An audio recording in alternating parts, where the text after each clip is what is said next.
Bismillah, salatu wassalamu ala mawlana rasulillah. Dans cette vidéo, on va résoudre l'exercice AEF triangle tel que la distance AF est égale à 6, la distance AE est égale à 3, racine carrée de 3, et la distance EF est égale à 3. Première question, montrer que AEF triangle rectangle en E.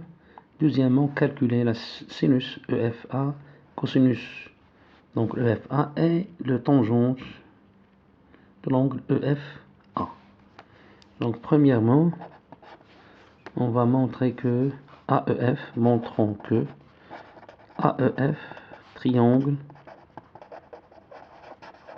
rectangle,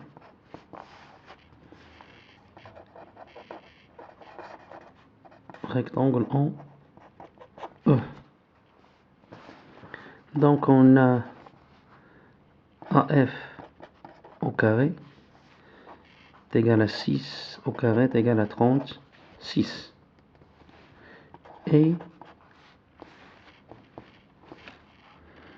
AE au carré plus EF au carré est égal à AE.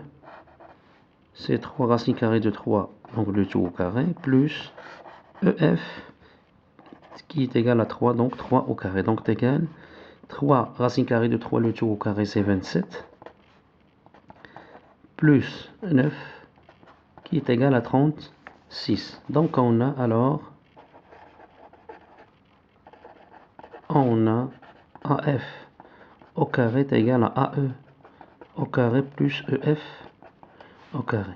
Donc c'est-à-dire le carré de l'un des côtés du triangle AEF est égal à la somme des carrés des deux autres côtés.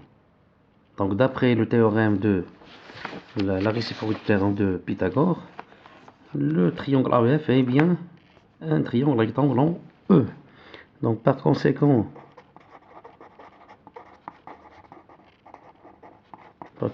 d'après la réciproque du théorème de Pythagore,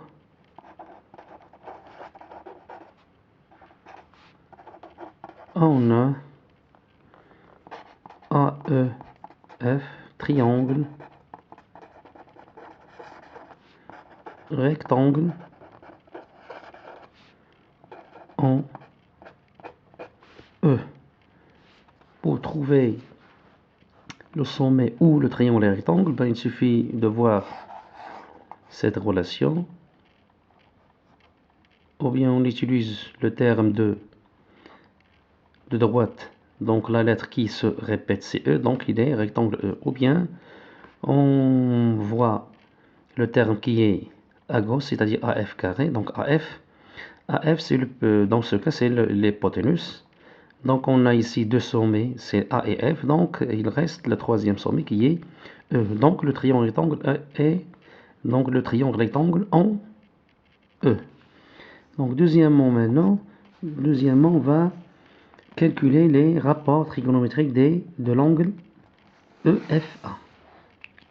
Donc d'après le schéma, on a AF triangle rectangle en E, pardon, et on va chercher les rapports trigonométriques de cet angle. Dans cet angle, on a, ou bien dans cet triangle, ce côté est appelé l'hypoténuse. Ce côté est le côté adjacent de l'angle F. Et ici, c'est le côté opposé. Le côté opposé de l'angle F. Côté opposé de l'angle F. On a dit que cet angle, donc ce côté est appelé hypoténuse. Ce côté est le côté adjacent de cet angle, c'est-à-dire l'angle F. Et ce côté, c'est le côté opposé de l'angle F. Donc on va commencer par le calcul de sinus. Donc on sait que sinus EF,